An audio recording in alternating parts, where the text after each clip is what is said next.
Us now. Senator, thanks so much for being on the show. Thanks, Hallie, for having me back. It's there good to has see been, you. of course, there's been a ton of drama where you're standing over the course of the last few days on both sides of the Capitol.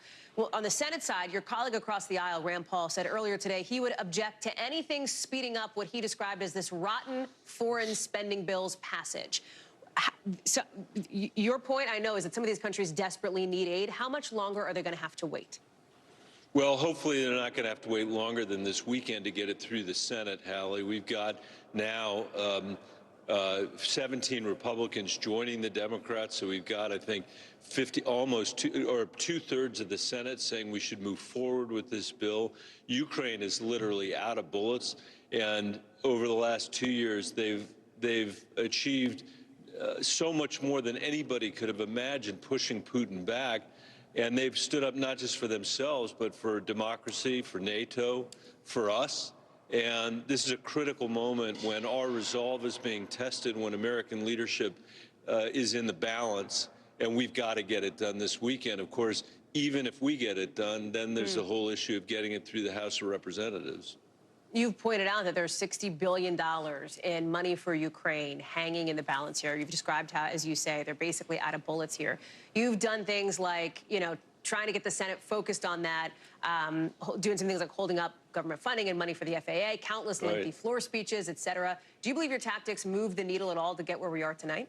I think we have moved. There were times over the last 4 months when, if you talk to people around here, they thought it was a fait accompli, that our broken politics just weren't going to let this happen. And the argument that I've been trying to make, I think others have been trying to make, is that Putin's had real trouble on the battlefield here, and that the Ukrainians taking back half of the territory, giving their lives for democracy, deserve better than our broken politics. They've set an example that's inspired the rest of the world, and I think it's beginning to inspire people here as well that don't want to leave Ukraine in the lurch. And I think Putin knows how to read our newspapers. He knows how divided we are. He knows how dysfunctional we are. He believes that democracy saw our finest hour in the 20th century. Xi Jinping thinks the same thing.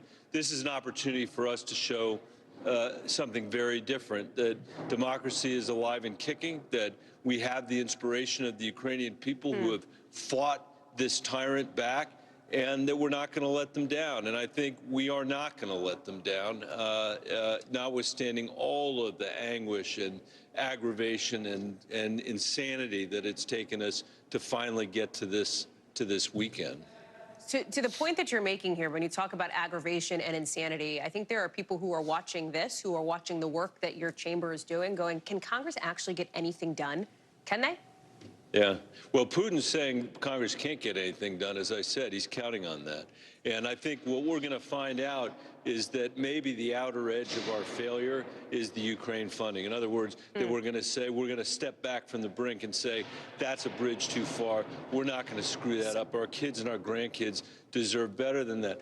We have just shown a serious breakdown when it comes to the border. We came to a bipartisan agreement at the insistence of the Republicans who wanted this as part of Ukraine. Then they walked away from it. I represent a pretty purple state, Hallie, and Republicans and Democrats and independents would like to see us have a functional immigration system. They know the one we have today is broken. My view of that is, look, let's get the Ukraine stuff done. Let's get the other funding done here, and then maybe we can go back and have a discussion about immigration without holding a gun to everybody's head and improve the system for the American people. Do you think that conversation can happen on the border on immigration this calendar year, this election year, realistically? Well, it's going to be really hard with a presidential candidate in the form of Donald Trump saying that his election chances are going to be hurt if Joe Biden never reaches a bipartisan deal on the border. We've seen a complete collapse in the last week for that very reason. But hope springs eternal. We can continue to try. I think in the meantime, Joe Biden is going to be able to make the case that he saw that we've got some serious issues at the border because of the way transnational gangs have been smuggling people over the last five years or so to that border, making billions and billions of dollars. And he said, look, I don't want transnational gangs in charge of that. And I brought a serious proposal to the Congress, and the Republicans walked away. I can guarantee you this, Hallie, Donald Trump's not going to make our immigration system better. And I think Joe Biden's going to be able to make this case in this election, not just on immigration, but the economy as well. And hopefully, as a result, have another 4 years. So then let's talk about that election. Let's talk about the next 4 years, because by now I'm sure you've seen the special counsel's report about President Biden and his handling of classified documents here. A report that in several instances describes him having issues with his memory, his mental state, saying that they were concerned, they have considered that the president would likely present himself as a well-meaning elderly man with a poor memory. You mentioned you are from a pretty purple state, Senator, as you yourself said. Do you have concerns about what you have seen and heard based on this special counsel report? I haven't had a chance to read the report, but I'm not going to dodge what you read. I heard what you read.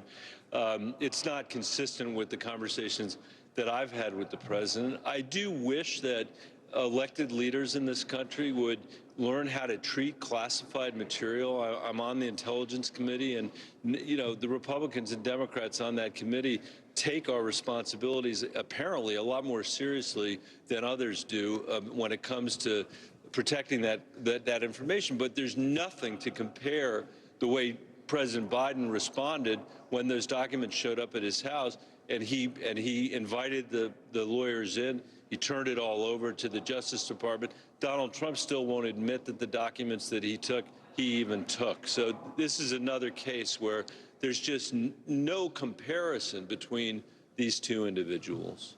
President Biden's attorneys have argued that they believe it was not appropriate for the special counsel to reference repeatedly some of the things that came up related to the president's age, related to the president's memory. Do you think it was inappropriate for the special counsel to include that in his final report? That's not a judgment I can make, Hallie, but I do think the president, look, the American people know that the president is not the youngest president that we've had, and we know that that's an issue of concern among the American people. And I believe the President of the United States, as he campaigns into the fall, is going to be able to stand up well against Donald Trump, who, by the way, is the same age as Joe Biden, and make the case that he's been able to not just win a political campaign against Donald Trump, which he did, but accomplish some of the most significant things that any president has in our modern lifetimes, including a bipartisan infrastructure bill, including leading the international order in this war against Putin, and a bunch of other stuff in between. He's obviously going to have to take that case to the American people and make that case to the American people, and I'm confident he'll be able to do it. Senator Michael Bennet, we're glad to have you on tonight as our newsmaker. Thanks for having on the show. me. Thank you very much for staying late. I appreciate it.